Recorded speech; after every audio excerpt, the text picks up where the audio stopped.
Hi Air Signs, Gemini, Libra, and Aquarius. Welcome po sa ating channel at ito ay inyong Daily Gabay Tarot Reading for June 14, 2024.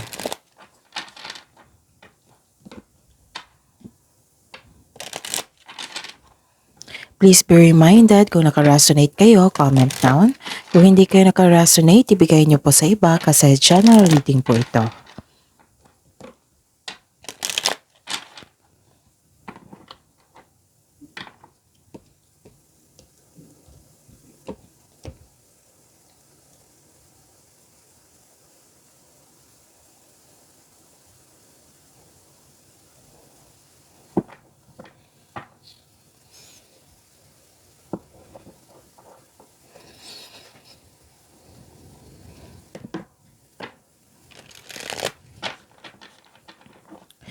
Gamitin ang reading na ito bilang gabay lamang.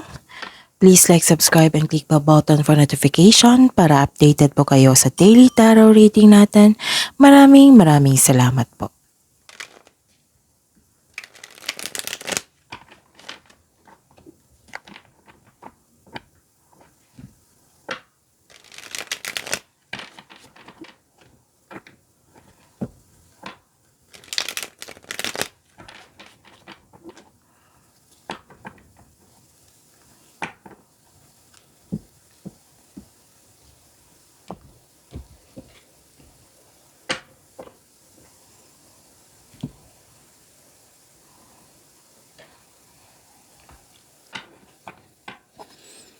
Spirits Guide, mga ganap po ngayong June 14, 2024 para po kay Gemini, Libra, and Aquarius. I need 3 cards po.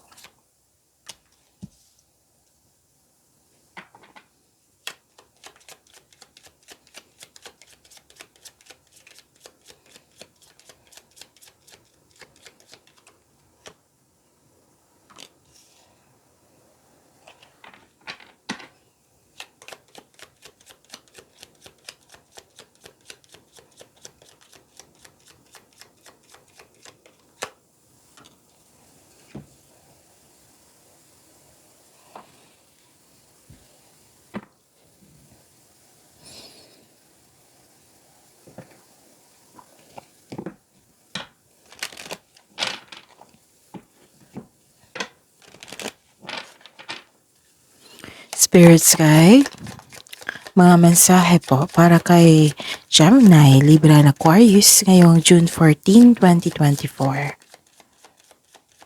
I need 2 cards po.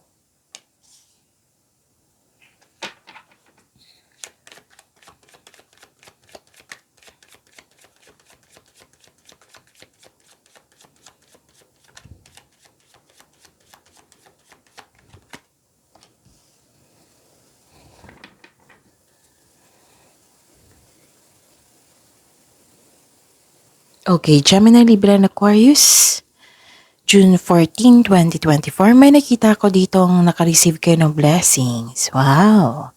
Blessings, marami kayong ideas, maraming iniisip. Pwedeng gumagawa ka ng plano kasi may gusto po kayong gawin. Pwede din nagkaroon ng clarity sa araw na ito. Nagkaroon ng hope and healing. Mataas ang inyong intuition. Some of you nakakonect sa inyong intuition. And humihingi kayo ng guidance dito. Pwede din na may kausap kayo at humihingi kayo ng guidance. It might be humihingi kayo ng guidance sa universe. And nagre-research kayo dito sa internet. And some of you, through research, nagkaroon ng clarity.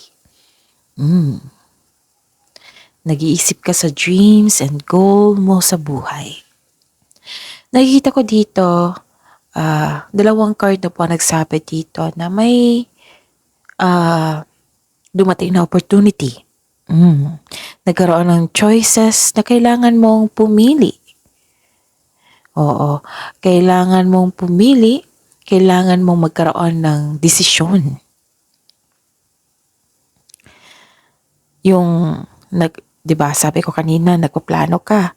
It might be bumuo ka ng plan A, plan B. Kung hindi mag-work yung plan A, diretso sa plan B. Ganon.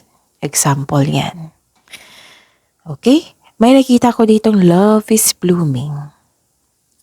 Love is blooming, emotions, romance, affection, and attraction. Okay? And may mensahe po dito na para sa inyo. Oh, kompetisyon. So, kailangan mo ng courage, lakas ng loob, at self-confidence. So, more courage and self-confidence.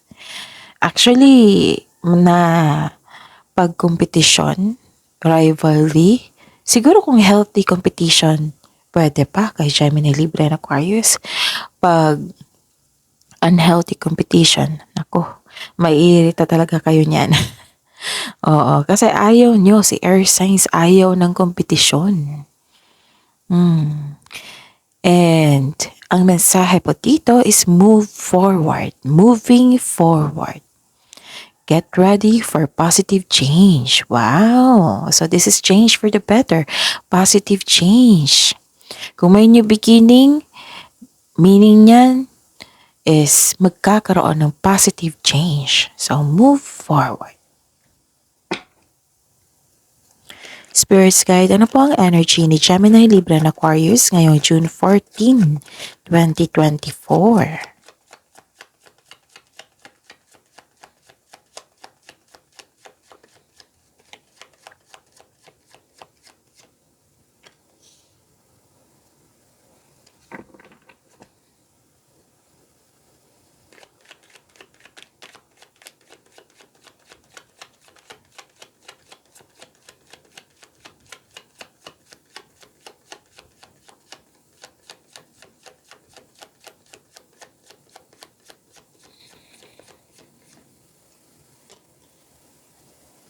Okay. Mag-remind lang po ako, Gemini, Libra, and Aquarius. Remind lang po na panoorin niyo po yung, so today is June 14, right? So, panoorin niyo po yung yung weekly Gabay Tarot reading niyo po. June 9, weekly Gabay Tarot reading. June 11, 12, and 13. Kung may naulit po na mensahe dito, meaning to say some of you, yes, nakakonect kayo sa inyong intuition, pero some of you hindi nakinig. It might be may dahilan kayo, siguro busy. Tapos, kung may naulit, kailangan talaga bigyan ng atensyon, solusyon, action. Kasi, like for example, humingi kayo ng guidance, di ba? Humingi kayo ng guidance dito, sabi ko kanina. Na humingi kayo ng guidance sa universe, tapos binigay yung mensahe sa pamagitan ng inyong intuition at sa inyong cards. Na kailangan mo, na yun yung sagot sa mga katanungan nyo po. Like for example, na kailangan na mayroong magbago sa iyo kasi may change for the better dito. So, ayun, kailangan mo yung gawin. Yung mga mensahe dito, yung repeating message. Pinupush ka ng cards mo na kailangan mong gawin. It might be humingi ka ng solusyon sa inyong problema. Tapos ito na yung solusyon. Okay? Yan yung example. So, panoorin nyo po. Tapos, sa mga suki ko dito na Gemini, Libra, and Aquarius, yes, marami ako suki dito na Gemini, Libra, and Aquarius na humihingi sa akin ng monthly Gabay Tarot reading. Nais kong ipaalam sa inyo na open na po yung June 2024 monthly Gabay Tarot reading nyo po. So, PM nyo po ako for schedule. At sa mga bago dito, sa mga gustong humingi ng gabay. So, kahit love reading yan, nakafocus sa love reading, focus sa career and money. So, meron tayo niyan. Ito yung video nyo. Sa baba niyan may nakapost ni link. I-click nyo po yung link na yan para ma-message nyo po ako for inquiry and for booking. May nakita ako ditong gusto nyo mag-give up kasi naging impatient po kayo sa isang tao, sa isang bagay, pwede din sa trabaho nyo. Actually, the other week pa ito yung tao na matigas ang ulo, ayaw makisama, ayaw makinig, yung ayaw binabalaan. May gustong humingi ng, oo, baka itong taong ito, humihingi siya ng atensyon sa inyo. So, i-check nyo. Kasi may nakita ko ditong energy na yung seeking first attention, humihingi ng pansin, humihingi ng time. It might be this is your kapamilya or bata. Okay? Tapos, ayun, wag po daw kayong sumuko. So, this card asks you to not to surrender. Wag kayong sumuko. Gaano man kahirap ang mga pagsupok, mga nangyari, wag kayong sumuko. Siguro kung baka may nasabi kayo, pagod na ako, ganun. Siguro may nasabi kayo kasi literal talaga na pagod kayo sa kakaisip, pagod kayo sa trabaho, ganun. Pero huwag kayong sumuko. Sabi po ng card dito. Okay? Ano pa? Kasi humihingi siya ng time. Baka ayaw niya makinig kasi wala ka ng time sa kanya. Okay. Ano pa? May nakita ko dito, busy nga kayo. So, may nakita kong ambisyon dito at ambisyon, it might be puro pagpaplano. It might be binigyan mo ng aksyon ang inyong ambisyon sa buhay. Nakikita ko dito na very supportive partner po kayo. Tapos kayo po ay charismatic, masayahin, may tiwala sa sarili, at very passionate sa gusto sa buhay. Binibigyan mo talaga ng time and effort yung passion mo. Kaya mo maging leader. Gemini, Libra, and Aquarius. So, ang sabi po ng card dito, huwag kayong mawala ng pag-asa. Kasi may nakita kong hope and healing dito. So, know that you are guided and protected now and always. You are divinely guided. Very confident and my sense of worthiness. Oo, kayo ngayon. Very confident kayo. So, this is a clarification of your card here. Summon courage and self-confidence. So, very confident kayo dito. Okay? And you are becoming more confident. This will lead you to immense personal growth and improve relationship. You're feeling powerful and you're enjoying being recognized in the workplace. Okay? Ano pa? Spirits Guide. Career and money po ni Gemini, Libra, and Aquarius ngayon, June 14, 2024.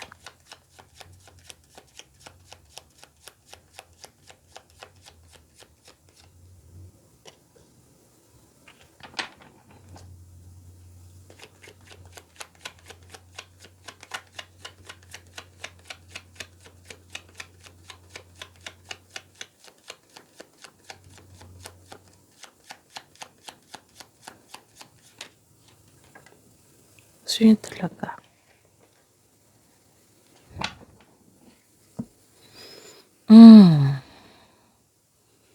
Okay. Sa career and money niyo po, may nakita ko ditong success. Oo. May nakita kong success, which is the clarification of your card here. Dalawang card na po nagsabi dito na may success, victory, nakilala ka. Pero may hinintay ka. Nagkaroon ng delay. I know you are very disappointed. Kasi delayed success in some way. So this is disappointing. Pero sabi po ng card dito, this is temporary, so setback. So the delay is all part of the process. Stick sa inyong plano. Continue to work diligently. You're almost there, don't give up. So, dalawang card na po nagsabi dito na huwag kayong mag-give up. Move forward. Get ready for positive change. Okay? Move forward para maging balance. Ano pa? May nakita ko ditong, it might be na busy kayo. It might be, yes, nakikita ko kanina, di ba? Sabi ko kanina na nagkaroon ng disappointment. Nakikita ko dito na mainit ang ulo mo. Pwede din na ayaw mo sa pagbabago kasi may changes dito. Tapos ang sabi po ng card dito na wag mo daw kayong mag-accept na hindi kaya. Wag mag-say yes kung hindi mo na kaya, kung hindi akma sa inyo schedule. Wag mag-accept agad ng isang opportunity na hindi nagkaroon ng pagpaplano. Kasi nakita ko dito nag-grab mo agad yung opportunity na hindi pinag-isipan ng mabuti. Kung karapat-dapat pa. Grab mo agad na walang plano. Ganon. May pagsisisi. So kung hindi pa ito nangyari, then beware. Okay? Pero kung may nangyari na, kailangan mong maging willing ka mag-move on. Moving forward. Moving forward. Ito yung sabi kanina, message sa inyo, move forward. Move forward from the past para bumukas yung new doors for you. Which is nakita ko naman dito na maraming opportunity.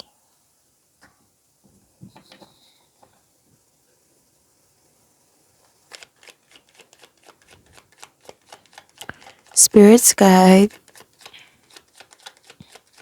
Love, life, self-love, partnership, and romance. Ngayong June 14, 2024 para po kay Gemini, Libra, and Aquarius.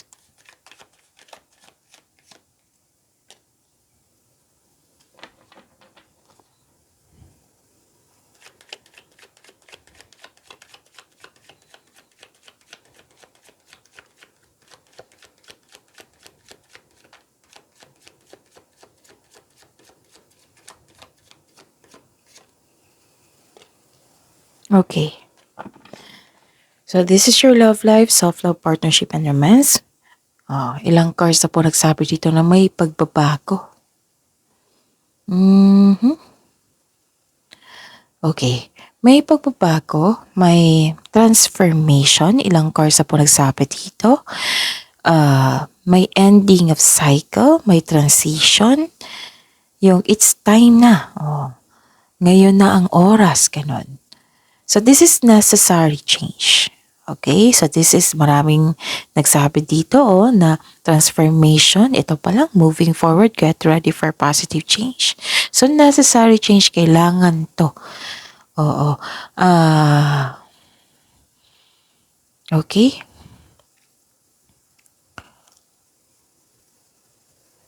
Sa mga single dito, may balak ang dati mong kaibigan or kaibigan na mag-reconnect sa'yo.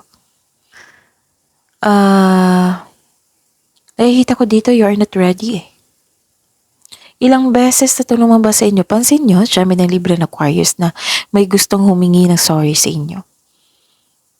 Pansin ko rin, ilang beses na, ilang araw na may gustong humingi ng sorry sa inyo. Yung nag-put na siya nag-set na siya ng schedule, gusto niyang humingi ng sorry, pero gusto niyang mag-connect. Mag-connect talaga yung bumalik sa dati, ganun. Pero ayaw mo, nakikita ko some of you ayaw mo. Bothered ka. So remember, remind ko lang Gemini, Libra, and Aquarius.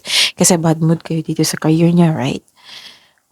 Kung may problema kayo sa love life, kung may nangyari, huwag niyo idamay ang career and money, family. Para isa lang yung pagtuunan mo ng pansin na para maiayos. Okay? Kasi kung magkaroon ng solusyon, ma-okay na yung love life nyo. Diba? At least okay lahat. Okay pa rin lahat. Kung madamay po yung iba, nako, ang laking problema niyan. Malaking adjustment niyan. Okay? Remind lang po. Tapos, pwede mo naman siya patawarin through your mind and heart po para sa peace of mind mo. Kasi nakikita ko dito uncomfortable po kayo. And sa mga may relasyon sa buhay mag-asawa, may transformation talaga na magaganap. na in an unexpected way. Marahil nagkaroon kayo ng paghiwalay, cool off, space, o pwede dang long distance ito. Basta for the sake of your peace of mind. Okay, ano pa? I see. Nakikita ko dito na may delay pa rin. So, disappointed ka talaga. Huwag kayong mag-give up ha. Pagsikapan nyo, walang lumabas na negativity sa inyong bibig kasi yan yung din balik. Kahit sa pakiramdam nyo. Pagsikapan nyo, positive affirmation po, kailangan. Okay? I-attract mo yung blessings na dumating sa inyo. Positive affirmation pa, okay? So, yun. See you po tomorrow. Gemini, Libra, and Aquarius. So, that is your reading for June 14. Please like, subscribe, and click bell button for notification para updated po kayo sa daily tarot reading natin. Maraming salamat po.